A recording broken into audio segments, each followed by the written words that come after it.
अच्छा, इसमें एक बात याद रखिएगा, जो पहला क्वेश्चन होता है ना बहुत इंपॉर्टेंट है। जब आपसे ये क्वेश्चन किया जाता है ना, why you want to go America, या why you want to go united states of America, why you want to go USA, why you want to go US, ये वो क्वेश्चन है। अगर आप टूरिस्ट हैं, आप इसका क्वेश्चन कंफ्यूज होकर देंगे तो आपका वीज़ा रिजेक्ट है। मैं 100% आपको कह रहा हूँ, आपका वीज़ा रिजेक्ट है। मुझे एक्स वीज़ा ऑफिसर बता रहे थे कि जब एक बंदा टूरिज़्म के लिए जा रहा है और उसको यही कॉन्फिडेंस नहीं है कि मैं कहाँ जा रहा हूँ, क्यों जा रहा हूँ, तो हम उसको क्यों वीज़ा दें। तो ये जो क्वेश्चन है बहुत इंपॉर्टेंट है। इसको आपने बड़े अच्छे तरीके से बताना है कि मैं टूरिज़्म के लिए जा रहा हूँ, मैं न्यूयॉर्क सिटी में जा रहा हूँ।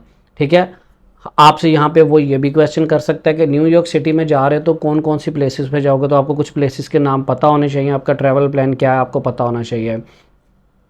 फिर वो आपसे आपकी लोकेशन भी पूछ लेते हैं। अगर आप होटल में स्टे कर रहे हैं तो आपने लाजमी वहाँ पे लोकेशन DS-160 फॉर्म में अपने होटल की दी है, तो आपको वो बताना है कि ये मेरा होटल है, इस जगह पे है, मैंने इसलिए इसको चॉइस किया कि ये सेंट्रल में है, या जो भी उसकी रीज़न है। ठीक है, या वो सस्ता है, आप ये भी कह सकते हैं इसमें। अच्छा, कुछ मेरे एक सब्सक्राइबर हैं, उन्होंने बड़ा महंगा होटल बुक कर लिया, तो मैंने उनको कहा कि यार DS-160 फॉर्म अभी उन्होंने सबमिट नहीं किया था, तो मैंने उन्हें कहा कि यार आप सोलो ट्रैवल कर रहे हो और आप इतना महंगा जो है होटल ले रहे हो, तो ये बड़ा डाउटफुल हो जाता है कि आपकी जो सैलरी है वो इतनी नहीं है और आप इतना महंगा होटल, आप हॉस्टल लो। अगर आप अकेले जा रहे हो आप हॉस्टल लो, ताकि वीज़ा ऑफिसर को ये यकीन हो कि यार ये बंदा जो है सिर्फ ट्रैवलिंग के लिए जा रहा है और ये वापस आएगा। ठीक है, उसके बाद वो आपसे ये पूछ सकता है कि आप मैरिड हैं या नहीं मैरिड हैं, जैसे मैंने ऊपर बताया। या वो आपसे ये पूछ सकता है आप काम क्या करते हैं। अगर आप बिज़नेस करते हैं तो आपसे ये भी क्वेश्चन हो सकता है कि आपकी कंपनी के अंदर लोग कितने हैं, तो ये याद रखिएगा। आपकी सैलरी जो आपने DS-160 फॉर्म में, अगर आप सैलरीड पर्सन हैं तो वही बताइएगा। वही NOC भी आपके पास होना चाहिए अगर वो पूछ लेते हैं। तो यही 5 से 6 क्वेश्चन होते हैं। मैं इस पर एक वीडियो डिटेल बना दूंगा कौन कौन से क्वेश्चन होते हैं, क्योंकि पिछले मैंने 1 साल में जो रिसर्च की है वो ही घूम फिर के 6 से 7 क्वेश्चन आते हैं। जिन लोगों ने इंटरव्यू दिया है, अगर वो ये वीडियो देख रहे हैं तो वो प्लीज़ लोगों को कमेंट करके बताएं कि उनको क्या क्या क्वेश्चन पूछे गए, ताकि लोगों को पता चले कि वही सेम क्वेश्चन होते हैं। तो आप अपने एक बात याद रखें, अगर आप पहले से रिजेक्ट हैं तो प्लीज़ अपने आप को प्रेशराइज मत करें। उनके सिस्टम में ऑलरेडी होता है और उन्होंने लिखा होता है कि आपको क्यों रिजेक्ट किया। मैं बताता हूँ, जब जिस क्वेश्चन पे आप अटक गए और जहाँ पे उसने आपको कह दिया कि I am really sorry I can't approve your visa, ठीक है, वही क्वेश्चन पे आप फोकस करें, वहाँ पे आपको रिजेक्ट किया गया है। सपोज़ करें अगर वो, मैं अपने या किसी दूसरे का लेता हूँ, आपसे क्वेश्चन करते हैं और आपसे मैं बिज़नेस कर रहा हूँ और उसने मुझे ये पूछ लिया कि आपकी कंपनी में कितने लोग काम करते हैं, तो मैं कहूँगा 10, no no no no 12, sorry 15 people. ये सीधा रिजेक्शन है कि मुझे खुद नहीं पता मेरी कंपनी में कितने लोग काम। इसी तरह स्टूडेंट्स का वीज़ा रिजेक्ट हो जाता है।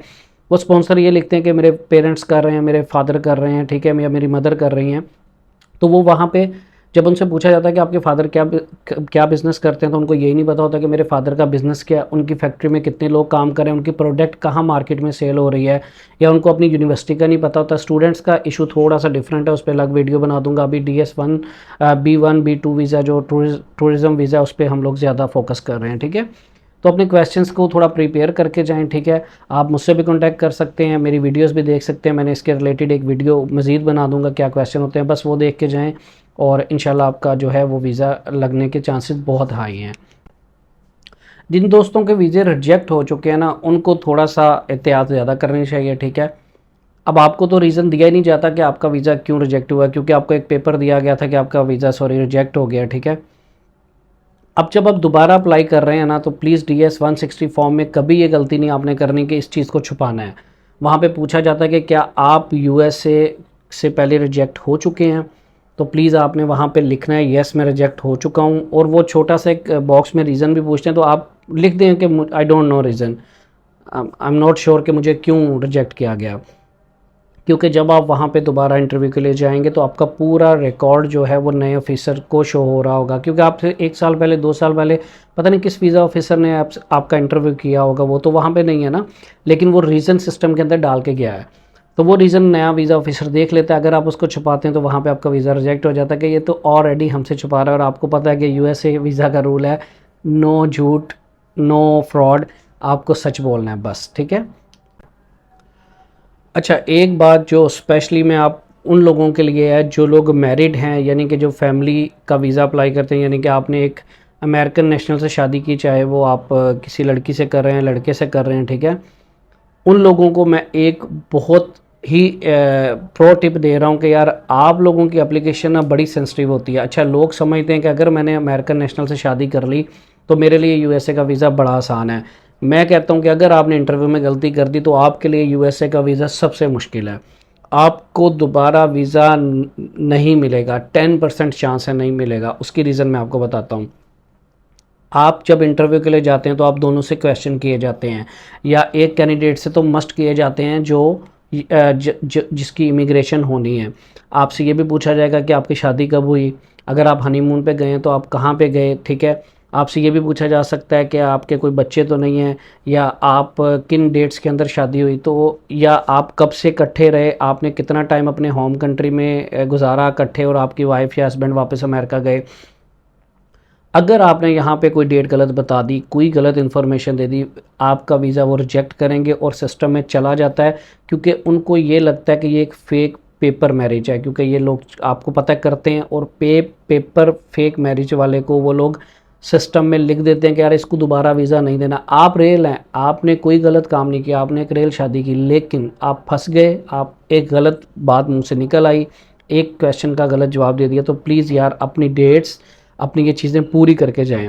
और जो स्टूडेंट हैं वो भी प्लीज़ अपना पूरा, जो उनको यूनिवर्सिटी का अपनी पता हो, मैं किस यूनिवर्सिटी के अंदर जा रहा हूँ, क्या रीज़न है, मैंने वो शहर क्यों चॉइस किया है, उसके जो स्पॉन्सर है वो कौन है, ठीक है। ये सारी चीज़ें आपको याद हो, क्योंकि आपका वीज़ा भी रिजेक्ट हुआ तो दोबारा आप फिर अप्लाई करेंगे तो आपका सिस्टम में वो निकालेंगे कि इसका पहले हमने क्यों रिजेक्ट किया था, कहाँ पे इसने गलत कोई क्वेश्चन का आंसर दिया।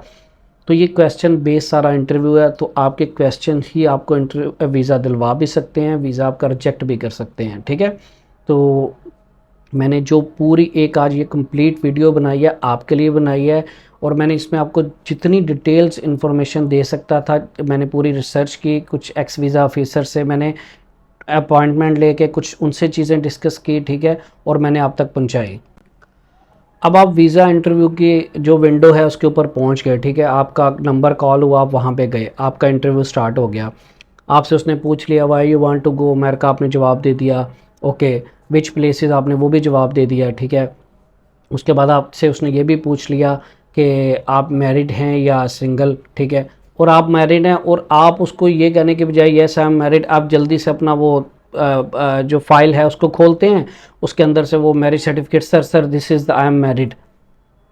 टोटली रॉन्ग है, टोटली गलत है। अगर आपसे वो सैलरी का सवाल कर रहा है तो वो सिर्फ सवाल कर रहा है, उसने आपसे नो ऑब्जेक्शन लेटर या आपका सैलरी सर्टिफिकेट नहीं मांगा। आपने जल्दी से वो फाइल से निकाल के sir this is my salary certificate, natural है वो कहेगा यार ये क्या कर रहा है, ये क्यों मुझे यकीन दिलाने की कोशिश कर रहा है डॉक्यूमेंट्स के थ्रू। देखें, यूएस इंटरव्यू के बेस सारा वीज़ा है, अगर उसको डॉक्यूमेंट्स के थ्रू वीज़ा देना होता तो आपका इंटरव्यू क्यों ले रहे हैं। बाकी कंट्रीज़ की तरह वो भी आपको कहते हैं कि यार ये हमारी वेबसाइट पे या फिजिकली वीएफएस के थ्रू हमें डॉक्यूमेंट्स भेज दें, हम डॉक्यूमेंट्स देख के आपका वीज़ा अप्रूव कर देंगे, नहीं। उनको आपके इंटरव्यू में जज करना होता है, उनकी ट्रेनिंग ये होती है। तो जब तक वो आपसे कोई डॉक्यूमेंट्स ना मांगे आपने वो डॉक्यूमेंट नहीं देना, आपने जस्ट उनके क्वेश्चन के आंसर देने हैं और कोई बात नहीं करनी। क्योंकि अगर उन्हें सिर्फ डॉक्यूमेंट्स ही चाहिए होते, जैसे मैंने पहले बताया, तो वो आपका वीज़ा अप्लाई कर देते। उसका रीज़न ये होता है कि यूएसए का जो B1 B2 वीज़ा, आपका विज़िट वीज़ा, इसमें उनका पास जब आप इंटरव्यू के लिए जाते हैं तो यूएसए का जो लॉ है वो ये कहता है कि ये नॉन इमिग्रेंट जो वीज़ा अप्लाई कर रहा है ये वापस नहीं आएगा अपने होम कंट्री, ये उनका लॉ है। आपने उसको प्रूव करना होता है कि मैं सिर्फ विज़िट के लिए जा रहा हूँ, या मैं अपने मेडिकल के लिए जा रहा हूँ, या मैं अपने काम बिज़नेस के लिए जा रहा हूँ, और मैं वापस अपनी कंट्री आ जाऊँगा, ठीक है। अब वो कहते हैं कि ये चीज़ हमें ट्रेनिंग ये दी जाती है कि वो इंटरव्यू में देखना कि वो कैसे बंदा हमें प्रूव करता है, क्योंकि डॉक्यूमेंट्स, अमेरिका का मानना है कि डॉक्यूमेंट्स तो फेक भी बन जाते हैं, और आपको पता है कि लोग फेक डॉक्यूमेंट्स बना देते हैं, उसको एडिट भी कर लेते हैं, ठीक है। और स्पेशली जो DS-160 फॉर्म, वो होता क्या है, आप इंटरव्यू क्यों लेते हैं। अब जब DS-160 फॉर्म आप फिल कर रहे थे या किसी से करवा रहे थे, उस टाइम वीज़ा ऑफिसर तो आपके पास नहीं है, ठीक है। अब आपने उसके अंदर क्या इन्फॉर्मेशन दी आपने अपनी तरफ से, अगर आप सेल्समैन, आपने सेल्स मैनेजर खुद को लिख दिया, आपकी सैलरी सपोज करें 1 लाख है, आपने 2 लाख लिख दी, ठीक है। और आपने कुछ और भी डिटेल्स सिर्फ वीज़ा ऑफिसर को इम्प्रेस करने के लिए कि यार मेरी प्रोफाइल बहुत अच्छी है और ये मैं सब ऐड कर रहा हूँ। अब जब आप इंटरव्यू के लिए गए तो जब आपने उसने पहला सवाल किया कि आपकी सैलरी, सपोज करें सैलरी के रिलेटेड सवाल किया, अगर आपने उधर 2 लाख लिखे तो नेचुरली उस टाइम इतना प्रेशर होता है कि आपके मुंह से 1 लाख ही निकलेगी। आप रट्टा लगा के अपने DS-160 फॉर्म कभी भी उसको जवाब नहीं दे सकते। तो उनको वहाँ पे पता चल जाता है ये बंदा हमसे झूठ बोल रहा है, आपका वीज़ा रिजेक्ट। इसी तरह आप लोग किसी एजेंट के पास जाते हैं, ठीक है, या किसी से अपना फॉर्म फिल करवाते हैं। सपोज़ करें मैं आपका फॉर्म फिल कर रहा हूँ, ठीक है। अब आपने मुझे कहा कि यार मैं तो सेल्स मैनेजर हूँ और मैंने बाय मिस्टेक या मैंने प्रोफाइल आपकी अच्छी करने के लिए वहाँ पे मैनेजर लिख दिया। आपको पता ही नहीं है कि मैंने वहाँ पे मैनेजर लिख दिया। आप इंटरव्यू के लिए गए और आपको उसने क्वेश्चन किया कि आपका डेजिग्नेशन क्या है, आप क्या जॉब करते हैं, उसको डिस्क्राइब करें। तो आपने कहा जी मैं तो सेल्स मैनेजर हूँ। अब DS-160 फॉर्म पे मैंने सपोज करें मैनेजर लिख दिया था, तो आपका वीज़ा रिजेक्ट होगा। उसमें आपकी भी मिस्टेक नहीं है, उसके आपकी ये मिस्टेक है कि आपने अपना DS-160 फॉर्म खुद नहीं फिल किया। तो वीज़ा ऑफिसर का यही रिकमेंडेशन होती है, मेरी भी यही रिकमेंडेशन है कि आप अपना DS-160 फॉर्म खुद फिल करें। अगर आप अपना खुद फिल नहीं कर सकते तो प्लीज़ एक काम करें, आप जिससे फिल करवा रहे हैं उसके पास बैठें। एजेंट्स के मामले में अगर मैं करूं, जो कंसल्टेंट्स होते हैं वो जानबूझ के आपके लिए गलत नहीं करते। अब होता क्या है, एक कंसल्टेंट के पास दिन के अंदर शायद 20 बंदे आ रहे हैं, 30 बंदे आ रहे हैं या 10 बंदे आ रहे हैं। अब कंसल्टेंट्स आपको पास बिठा के DS-160 फॉर्म नहीं फिल कर सकते, तो वो क्या करते हैं, वो आपकी इन्फॉर्मेशन जो उनका अपना एक फॉर्म होता है उस पर सब ले लेते हैं और बाद में वो फिलिंग करते हैं। क्योंकि इसके अंदर 1 से 2 घंटे लग जाते हैं DS-160 फॉर्म को फिल करने के लिए। समटाइम वेबसाइट क्रैश हो गई या कोई और मसला, एक टाइम लगता है। तो वो लोग क्या करते हैं, वो आपका इन्फॉर्मेशन एक पेपर पे ले लेते हैं और आपको कहते हैं आप जा सकते हैं, और वो फिल करके बाद में आपकी अपॉइंटमेंट लेके आपको अपडेट दे देते हैं। अब होता क्या है, यहाँ पर एक बंदे के पास एक दिन के अंदर सपोज करें 10 लोग आए थे, उसने सबको फॉर्म दे दिया, उन सब ने अपना फॉर्म फिल कर दिया। लेकिन जब वो DS-160 फॉर्म फिल करने वाला उनका जो बंदा था उससे मिक्स हो गया फॉर्म, ठीक है, वो इन्फॉर्मेशन कहीं ना कहीं मिक्स हो गई, या उसको लिखते हुए वो माइंड में नहीं रहा और वो पुराने बंदे का डेजिग्नेशन या सैलरी लिख दी, आपका केस तो गया, ख़त्म हो गया वहाँ पे। इसलिए हाईली रिकमेंड किया जाता है कि आप अपना अपना DS-160 फॉर्म खुद बनाएं। अगर आप खुद नहीं बना सकते, किसी कंसल्टेंट से भी बना रहे हैं, तो मैं आपको रिकमेंड करूंगा उसको सबमिट करने से पहले उन्हें कहें कि सर मुझे इसकी एक PDF कॉपी दें। आपने PDF कॉपी लेके उसको कॉपी पेंसिल से पूरा प्रिंट लेके चेक करना है और टिक मार्क करना है जो आपकी इन्फॉर्मेशन रियल है। जहाँ पे आपको लगे कि यार ये इन्फॉर्मेशन तो मैंने नहीं दी, इन्होंने खुद से ऐड कर दिया या गलत ऐड कर दी, तो प्लीज़ उसको ठीक करवाएं, दोबारा फिर एक प्रिंट लें, फिर उसको रीचेक करें। याद रखें आपका केस है, कंसल्टेंट को वो टेंशन नहीं है जो आपको होगी, ठीक है। आपने उसको रीचेक बार बार करना है, फिर सबमिट करवाना है, फिर उन्हें कहना है कि सबमिट, क्योंकि उनका तो डेली का काम है, उनके लिए एक नॉर्मल है। लेकिन अगर आपका वीज़ा रिजेक्ट होता है तो आपके लिए तो सारी ज़िंदगी का मसला है, क्योंकि आपकी वीज़ा रिजेक्शन उनके सिस्टम में आ गई है, दोबारा वीज़ा लेना भी मुश्किल हो जाता है। तो आप अपने केस को खुद देखना है, ठीक है। ये बड़ा ज़रूरी स्टेप, बड़ी ज़रूरी बात है। जो लोग इसको बड़ा लाइट ले लेते हैं, किसी से फॉर्म फिल करवा के वो समझते हैं कि अब हमारा वीज़ा अमेरिका का लग गया। क्योंकि जब आप एजेंट से फिल करवा के जा रहे हैं ना, याद रखें जब DS-160 फॉर्म हम लोग सबमिट करते हैं उसके अंदर एक लास्ट में जब सारी इन्फॉर्मेशन अपडेट कर दी, एक ई सिग्नेचर क्या होता है, आपने अपना नाम लिख के उसको वेरीफाई करना होता है कि ये मैंने फिल किया है और मैं इसके अंदर जो इतनी भी मैंने इन्फॉर्मेशन दी है मैं रिस्पॉन्सिबल हूँ। याद रखिए गलत इन्फॉर्मेशन, बोगस इन्फॉर्मेशन पे US एम्बेसी आपके ऊपर लीगल केस भी कर सकती है। ये बात बहुत कम लोग जानते हैं कि ऐसा होता नहीं है, लेकिन कर सकते हैं अगर आपने कोई बोगस इन्फॉर्मेशन वहाँ पे डाल दी। अब कंसल्टेंट ने कोई इन्फॉर्मेशन ऐसी डाल दी जो आपके रिलेटेड नहीं थे और वीज़ा ऑफिसर ने उसको मार्क कर दिया, एक तो आपका वीज़ा रिजेक्ट और आपका काम ख़राब। इसलिए याद रखें आपका केस है, आपने इंटरव्यू पे जाना है, आपने इसको चेक करना है अच्छे तरीके से, वरना आपका केस ख़राब होगा, आपका वीज़ा रिजेक्ट होगा, आपने 1 साल जो अपॉइंटमेंट का वेट किया वो आपका टाइम ज़ाया होगा। ये ऐसे ही है, आप सिर्फ US को ना देखें, किसी भी कंट्री का आप वीज़ा अप्लाई करें ना, ये ऐसा ही है जैसे आप कहीं पे इन्वेस्टमेंट करते हैं। अगर आपको कोई कहे कि यार यहाँ पे 5 लाख इन्वेस्ट करो, आपको 2 महीने या 4 महीने के बाद 7 लाख मिलेगा, क्या आप उसको 5 लाख पकड़ा देंगे? आप उस पर पूरा देखेंगे, यार भाई क्या काम है, कहाँ पे इन्वेस्ट कर रहे हो, मुझे इसकी थोड़ी डिटेल दो।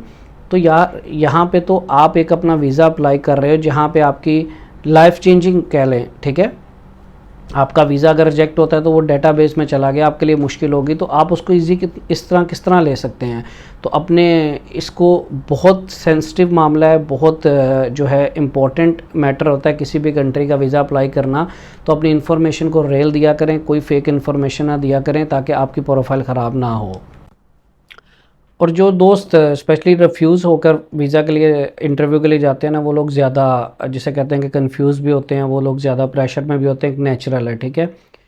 तो आप देखें, एक बात याद रखें, आप आज रिजेक्ट हुए और आप 6 महीने के बाद दोबारा इंटरव्यू के लिए जा रहे हैं और आपकी लाइफ में कोई चेंजेस ही नहीं आई। चेंजेस मुराद, अगर आप सिंगल थे, आप मैरिड नहीं हुए, आप सेल्स में जॉब कर रहे थे, आपकी कोई प्रमोशन नहीं हुई, आपकी सैलरी नहीं इंक्रीज़ हुई, या कोई भी ऐसी चेंजेस नहीं आई, तो आपका वीज़ा फिर से रिजेक्ट होगा। याद रखें, वीज़ा तभी रिजेक्ट होता है जब उन्हें कोई रीज़न मिलता है, उस रीज़न को बदले बगैर अगर आप जा रहे हैं तो आपका वीज़ा रिजेक्ट होगा। अच्छा, स्पेशली कुछ लोगों के ऊपर ये प्रेशर बहुत ज़्यादा होता है कि मेरा सपोज़ करें मेरा भाई उधर अमेरिका में ऑलरेडी अमेरिकन नेशनल है, मेरी बहन उधर है, या मेरा कोई भी सिबलिंग्स है, तो उनको ये डर होता है कि यार ये वहाँ पर जाके पटिशन ना कर दे और वहाँ से वापस ना आए, क्योंकि उसको वहाँ पे सपोर्ट करने वाला है। तो उन लोगों को ऑलरेडी बहुत ज़्यादा प्रेशर में आ जाते हैं कि मेरा वीज़ा तो शायद नहीं देंगे ये लोग। मैं आपको बताता हूँ, बहुत से लोगों के वीज़े लगे हैं जिनके पेरेंट्स उधर रह रहे थे, या आ, जिसका कोई भाई रह रहा था, बहन रह रहा था, उनके भी वीज़े लगे हैं। तो इस चीज़ को प्रेशर तो होगा, आप याद रखें, मैंने आपको जैसे पहले बताया, आप वीज़ा इंटरव्यू के लिए जा रहे हैं, प्रेशर इज़ नॉर्मल थिंग, लेकिन उस प्रेशर को थोड़ा कम करना है, आपने ख़ुद को रिलैक्स करना है। स्पेशली जो रिजेक्ट वाले हैं, उन्होंने ख़ुद को रिलैक्स करके जाना है। ये आज की जो वीडियो है थोड़ी लंबी ज़रूर हो गई है, लेकिन मेरी कोशिश थी कि मैं इस टॉपिक को जितने अच्छे तरीके से हो सके कवर करूं, और मेरे ख्याल से मैंने कोशिश की है कि मैं जितना अच्छे से कवर कर सकता हूं मैंने किया है। अगर आपको ये वीडियो पसंद आई है और अगर आपको ये मेरी एफ़र्ट पसंद आई है, तो आप प्लीज़ नीचे लाइक का बटन लाजमी दबा दीजिएगा, और अप्रिशिएट करने के लिए अगर आप कुछ कमेंट करना चाहें तो मोस्ट वेलकम।